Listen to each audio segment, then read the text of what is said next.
Hello everyone! Welcome to my YouTube channel. Today's episode, meron tayong mga gulay at isang pirasong dilata.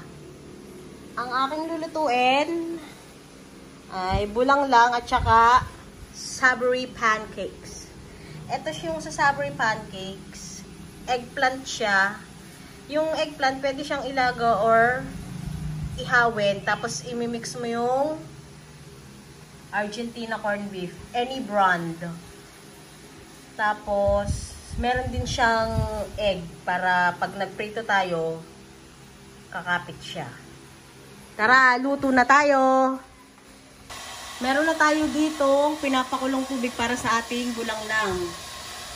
Lalagyan natin ang ating mga pampalasa, yung luya at saka sibuyas.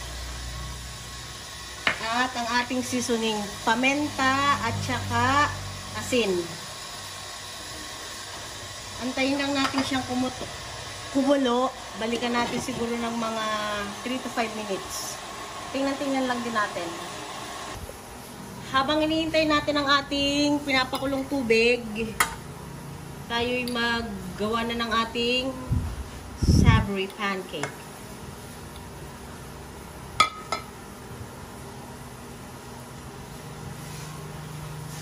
Gagantuhin natin yung ating talong. Wait lang, lalapit yung camera.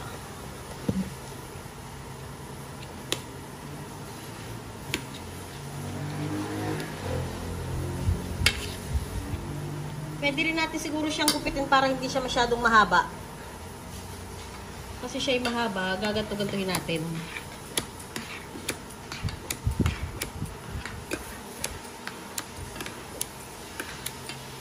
Kasi magmumukha siyang tortang talong pagka mahaba siya. Ang gagawin natin ay papancake. Ayan. Hindi naman natin siya pipinuhin. Ganito lang. Pero hindi lang din mahaba.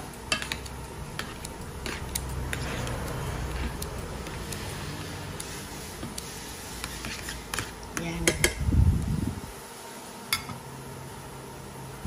Ilagay natin ang ating itlog. 4 na piraso.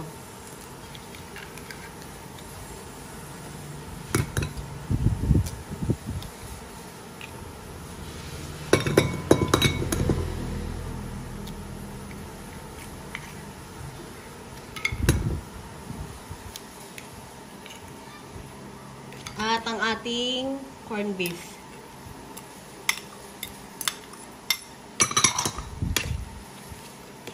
I-mix natin. Parang madami ito ah. I-mix natin hanggang sa maging thick.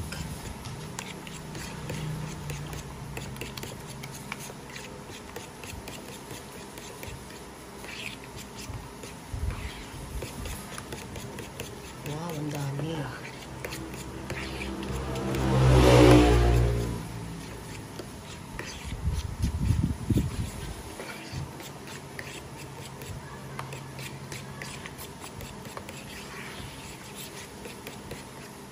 Yan.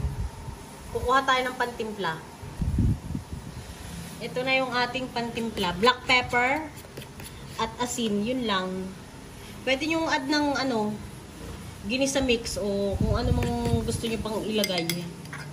Ito lang nilagay ko.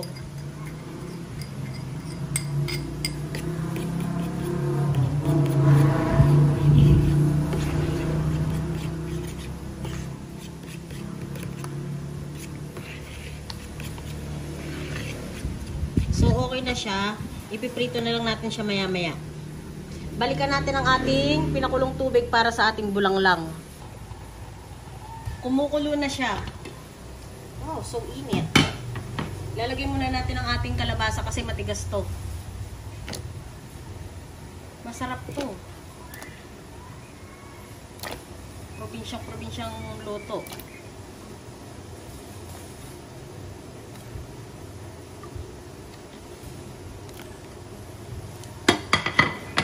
Natin, balikan natin ng 3 minutes. Luto na siya. Ito na yung after ng 3 minutes. At ilalagay na natin ang ating sitaw. Luto na nga yung kalabasa.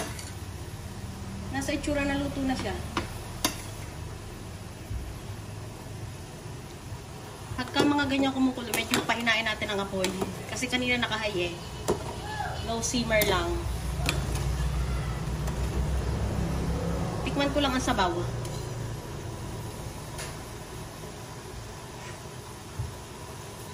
Wow! Sarap! 2 minutes, balikan natin para lang sa sitaw. Nakulo na siya. Pwede na nating ilagay ang ating malunggay. Pinahinaan ko na ng apoy kasi baka malusaw yung malunggay. Ay, ba't ganito yung malunggay? Sarap niyan. Wait lang.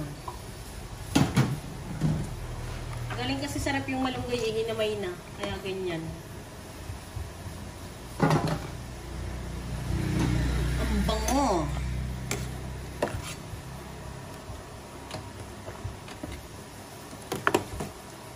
Natikman ko na siya at okay na ang lasa niya. So, aangunin natin na tayo ay magluluto na ng ating savory pancake.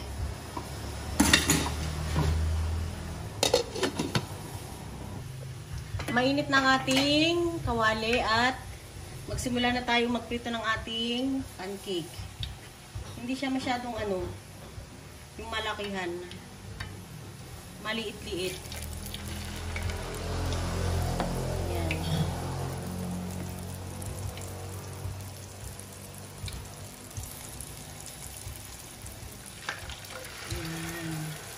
Oops. Parang dalawa lang sa isang kawali.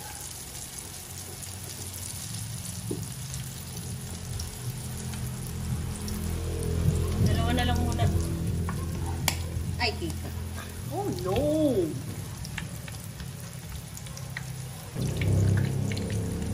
Balikin na natin. Sana magandang pagbalik. Pagbabaliktad, hindi madurog. Wow! Nice! Magandang pagkakaluto.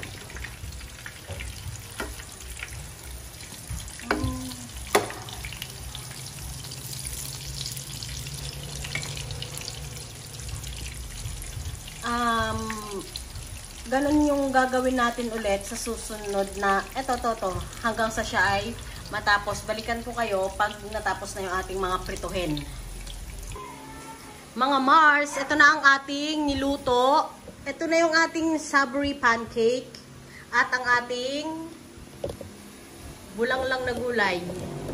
Whatever sa pronunciation ng savory, savory, whatever. Savory pancake. Ito ay natikman ko na kanina. Okay yung lasa, masarap siya. At lalo na to kasi yung gulay masustansya sa ating katawan. So, mga Mars, maraming salamat sa panonood. Ingat! Try nyo din to.